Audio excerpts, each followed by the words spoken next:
La place Hakimo, comme d'hab, Paris, on est là, Forum des Halles.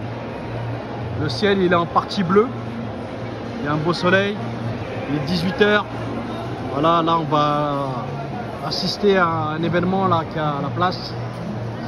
Voilà, j'ai déjà interviewé ce personnage, donc moi je suis très content d'être venu. Voilà, normalement j'aurais pas dû être sur Paris, donc voilà, j'en profite, je suis là, donc j'y vais avec plaisir. C'est quelqu'un que j'apprécie beaucoup, voilà. Et vous allez voir, Hakimo, on est là, on continue de vadrouiller, on continue de se balader, de se faufiler, de prendre l'ambiance parisienne, entre autres. Hakimo. Ah bah oui, c'est une très bonne idée. Ouais, bah, je crois qu'il y aura des questions. Je trouvais que c'était un bon angle, moi, quand tu annonces la sortie de ce livre-là, auquel j'ai eu l'honneur d'intervenir à un moment pour parler évidemment... À plusieurs moments dans le livre, pour parler de ceux qui sont quand même les héritiers. Mais pour revenir sur le territoire que tu choisis, finalement, c'est un truc qu'on retrouve plus trop maintenant, aussi parce qu'il y a eu la montée, et heureusement, de profils qui viennent de province. Et qui finalement ne fait qu'on a différentes chapelles de rap qui ne sont pas déterminées par le département ou la ville, et c'est tant mieux aussi, c'est une très bonne chose, mais ce dont on parle là, c'est aussi une école, et donc un style, et une manière, un mindset, une façon de kicker, un truc très compétitif, et forcément, moi, le titre déjà évoque tout un pan du rap qui a donné envie à des rappeurs que j'aime beaucoup, qui exercent encore aujourd'hui, de rapper, et ils sont convoqués aussi dans ce livre. Ouais, c'est ça. Et du coup, c'est vrai que j'aimais bien en parler avec toi quand j'ai écrit ce livre-là, enfin, quand j'ai oublié d'écrire ce livre-là. Je me suis dit qu'il faut que j'aille chercher ce que Nifa a à dire, parce que je sais que c'est quelque chose qui t'a beaucoup influencé et qui influence aussi beaucoup de rappeurs que tu aimes, mais aussi que beaucoup de gens écoutent. Je pense que les Alpha One, les Nekfeu n'existeraient pas sans l'école du rap de Boulogne. Ils l'ont revendiqué plein de fois, et ce qui est intéressant, c'est aussi que c'est une histoire de géographie.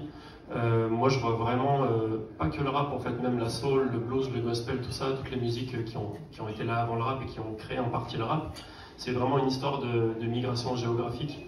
Et en fait, c'est ce que représente aussi le rap de Boulogne. C'est une histoire, en fait, entre une ville qui est très aisée et une couche un peu plus populaire au sud de la ville, et qui était en face, en fait, des usines Renault. Et du coup, c'était intéressant aussi d'analyser les différences entre ces différences dynamiques de territoire. Et puis même, tu vois, quand tu prends les rappeurs de Boulogne en eux-mêmes, c'est une histoire d'ombre et de lumière. C'est Booba et Ali, c'est Kondo et LIM, c'est Zoxy et Melophilo qui sont frères au sein du même groupe, mais qui n'ont absolument rien à voir l'un avec l'autre. Et du coup, c'était intéressant, voilà, d'analyser tout ça, quoi, ces différences de dynamique. À fond, et surtout, moi, toi, moi, Raphaël, Wafa Mamé, Chandra Gomez, on est nombreux. Et on a tous notre spé, notre truc, notre karaté. Mais moi, il y a un truc qu'il faut juste rajouter, et je voudrais pas, c'est que moi, il n'y avait pas de go. Déjà, il n'y avait pas d'exemple de go. Déjà, il n'y a pas beaucoup de journalistes. Ceux qui étaient là, c'était des hommes. Donc, j'étais obligé de regarder Outre-Atlantique, et la seule meuf que je voyais être validée par les rappeurs, être validée dans les médias où elle travaillait, c'est Angie Martinez. Okay. Donc du coup, j'étais en mode, je veux être cette meuf-là, okay. Je veux interviewer, je veux être aux commandes d'un contenu, je veux que ce soit moi qui écrive les contenus, et surtout, une interview d'Angie Martinez, ça ne ressemble pas à une interview de Charlemagne, qui est un autre journaliste, donc je pense que certains voient qui c'est, mais qui est un autre mec de la radio. De Charlemagne Dagod. Charlemagne Dagod. Ou une interview d'Ibro, ou une interview de Zainlo, qui sont des très bons journalistes aussi, mais du coup, moi, ma ref, quand j'ai 21 ans, donc en 2011, et bah, c'est c'est elle qui interviewe Jay-Z, et je vois qu'elle est à l'aise, et elle parle comme elle a envie de parler, avec sa façon d'être, elle singe pas les hommes, je suis là, ok. Donc, ça va nous faire rebondir sur un truc aussi dont on avait envie de parler, c'est sur les modèles, tu vois. Ouais.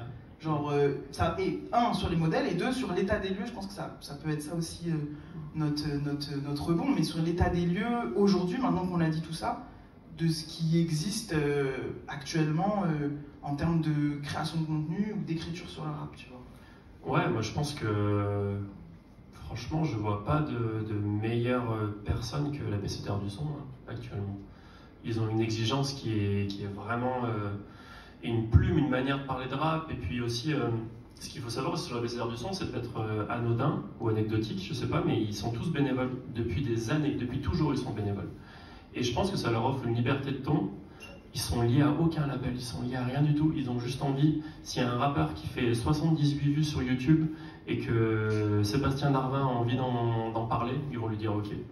Et ça, je pense que c'est assez rare et je trouve ça super de voir que ces gens-là continuent d'exister, continuent de créer du contenu, continuent de faire des livres et sortent un livre le mois prochain. Enfin, c'est vraiment bien. Et moi, je sais que quand j'ai commencé, en fait, j'ai l'impression que je me tournais beaucoup vers les Américains aussi quand j'y réfléchis, tu vois. Je sais plusieurs fois pour plein de contenus à différents. Si tu veux, c'est comme une sorte de dico, et puis tu reviens dedans, et puis ah, moi c'est ce passage-là. Je sais que je vais y retourner. Moi, le mien il est corné parce que je vois, ah bah là il y a une idée de sujet. Donc j'utilise ça potentiellement pour faire un truc court sur Insta. Peut-être pour avoir une bonne séquence dans une interview. Peut-être pour un documentaire. Peut-être ci, peut-être ça. Donc, j'ai l'impression, et je suis très cynique parfois, que tous ceux qui sont dans le travail d'écriture, d'enquête, de retranscription, et je l'ai fait un peu, j'ai jamais écrit de livre, mais par exemple pour le livre de Giorgio, qui n'était pas une autobio, mais qui était on va dire, quelque chose qui retraçait son parcours de 10 ans, c'était les 10 ans de rap, et donc on a eu une sorte de chronologie où on a des gens qui ont jalonné aussi son parcours. Donc mon job sur ce livre-là, c'était d'aller voir les gens, de faire des mini-interviews, de se remémorer les souvenirs qu'ils avaient de la carrière de Giorgio, comment ils l'avaient rencontré, sur quels morceaux ils avaient travaillé, etc. Donc moi, ce job-là, il coche plein de cases que j'aime faire, c'est-à-dire déjà me déplacer, voir les gens et bavarder avec eux. Après, l'écriture, c'était pas mon travail, donc ça allait puisque je ne sais pas écrire. Ce livre-là, de la même façon que le tien, va me permettre, pas que concernant Giorgio, pas que concernant Boulogne, créer tout un truc de contenu qui, moi, me vont, c'est-à-dire faire de la vidéo. Et donc, je finis mon point, désolé, c'est extrêmement long, j'ai l'impression que l'écriture vient servir la création de contenu vidéo. En tout cas, pour ceux qui sont plus des hosts, que c'est l'un qui va aider l'autre. Ouais, mais je comprends que tu ressentes ça, mais en vrai, moi, quand je source, je me base beaucoup sur de la vidéo. Enfin, je me rappelle que, par exemple, pour mon livre sur Kendrick Lamar, j'avais sourcé une émission de No Fun à laquelle tu avais participé. Oui, c'est un podcast. Non, mais tu vois ce que je veux dire. C'est vrai. Et du coup, en fait, ce qu'il y a aussi, c'est que, ok, le livre, c'est sûr que c'est un objet noble. Je suis pas en train de démonter le livre, sinon je me fais tuer, tu vois, apparemment. Mais en fait, ce qu'on a pu dire dans cet épisode, excuse-moi, je te coupe, ce qu'on a pu dire dans cet épisode, ça, pour moi, vraiment, c'est que mon avis. Hein. Mais les gens savent, ceux qui me connaissent, qui sont dans l'audience, savent que je ne donne que mon avis. C'est le témoignage ou le bavardage que j'ai pu avoir dans cet épisode avec l'équipe de No Fun est pour moi moins important que toi qui vas à Los Angeles et qui parle avec des mecs qui ont rencontré, qui ont vu yeux dans yeux Kendrick Lamar. Moi, je vais juste raconter de manière romantique que j'ai découvert Kendrick sur Section 80, c'était trop bien. Et ce morceau-là en intro et trucs. C'est bien, ça peut t'aider, ça peut t'orienter sur le mood, sur ce qu'on ressent. Et moi, tout mon journalisme, si je suis journaliste, c'est basé sur du ressenti, sur ce que ça me provoque en moi. Mais il n'y a rien de mieux que d'aller dans le quartier du mec qui a rappé et de croiser les gens et de leur dire c'est qui Kendrick Lamar, tu vois. Ouais, après ça fait flipper un peu quand même. J'avoue, t'es pas allé dans la zone la plus... Mais tu vois ce que je veux dire, Non, mais ouais, mais blague à part, en fait, je comprends ce que tu veux dire, mais toi, quand tu fais un contenu, tu vas aller faire un set à Gonifa sur Luigi. Je connais pas les chiffres, tu vas faire 35, 40 000 vues. Tu vas toucher 10, 15, 20 fois plus de personnes on y vient. Okay. que moi, avec un travail que j'ai mis 2 ans à faire à temps plein, où je me suis fait chier sur un tout petit bout de phrase dont tout le monde se fout. Et en fait, du coup, tu auras un impact beaucoup plus grand, beaucoup plus amplifié avec ton contenu. Okay. Alors après, moi, je suis pas d'accord sur le fait que ce soit plus important ou pas. Je pense que les deux sont tout aussi importants et je pense que les deux se répondent. Moi, tu sais que j'admire ton travail parce que je trouve que en France, t'es là, et je sais que t'aimes pas les compliments, donc je suis désolé. Mais du coup, je trouve que tu réussis en fait mieux que personne à allier une vraie exigence historique, une vraie science de l'écoute, etc., à quelque chose de très divertissant.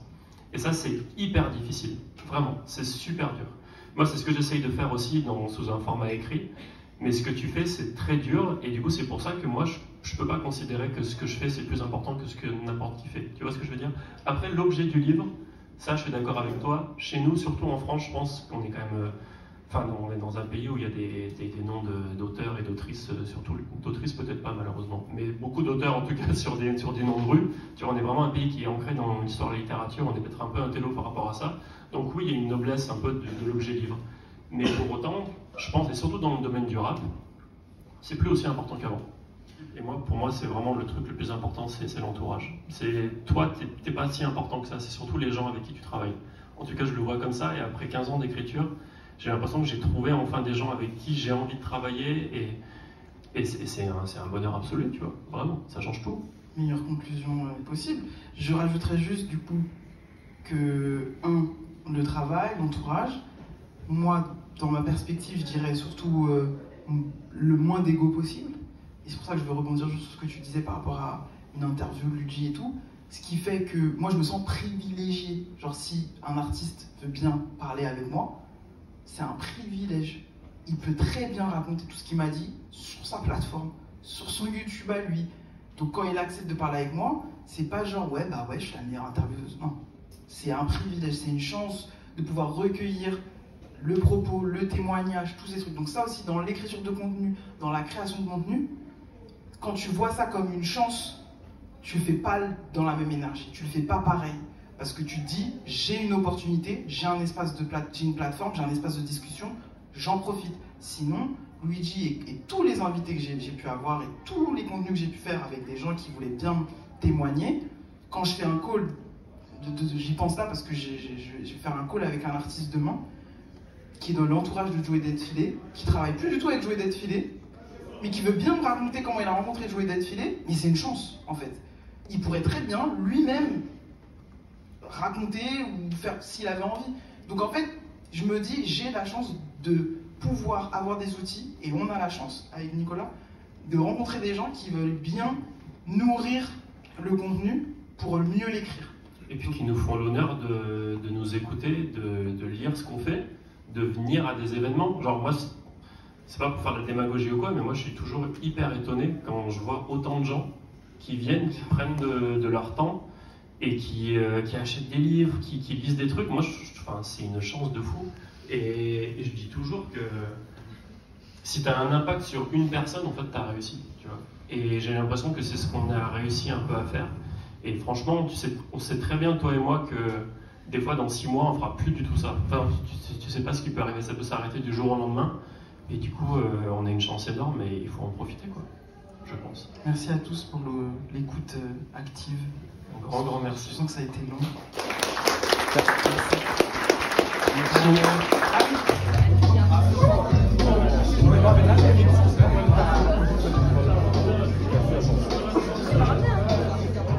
Tu repars avec quoi là?